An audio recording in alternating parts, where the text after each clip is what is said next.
Chairman, I yield 3 minutes to the gentlewoman from New York, the distinguished ranking member of the Commerce, Justice, Science Subcommittee, Ms. Meng.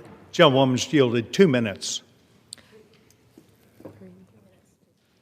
Thank you, Ranking Member DeLauro. Mr. Speaker, I rise in support of the 2026 National Security, Department of State, and Related Programs Appropriations Act. I want to thank Ranking Member Mario Diaz-Balart and Ranking Member Lois Franco and their team for their hard work on this bill. America is at a fork in the road in our international affairs. Over the past year, our soft power has been decimated. Millions of people in need have been recklessly cut off from vital assistance. Billions of dollars in life-saving health and food supplies purchased by American taxpayers have been stranded in supply chains or worse, destroyed. Thousands of public servants, including many of my own constituents, who dedicated their lives to protecting our country and projecting our soft power, were fired. This bill isn't the one Democrats would have written if we were in the majority, but I want to share why I support it. First, it continues U.S. support for women around the world. Women are half of the world's population, but too many still face obstacles to economic opportunity, gender equality, and their fundamental freedoms. This funding has been a core pillar of U.S. assistance since the 1950s, and it is life-saving.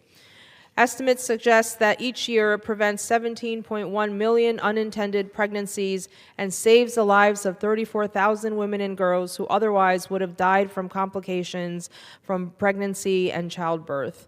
The UNFPA is a critical piece of that puzzle, too. This bill ensures continued funding for international organizations, including UNFPA.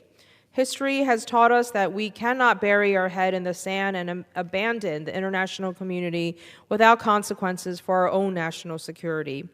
And we certainly can't afford to leave women and girls behind. With this bill, Congress is doing our part to make sure we don't. Second, this bill protects U.S. leadership and taxpayer investments in global health, including scientific, medical, and agricultural research in my home state of New York. It funds PEPFAR, which fights HIV/AIDS, well above the President's anemic request. Since 2003, this program has saved over 26 million lives. It also includes funding for programs that support the health of moms and children and fights other infectious diseases that know no borders, like tuberculosis. Third, it takes steps to further American taxpayers from waste, fraud, and abuse perpetrated by this administration.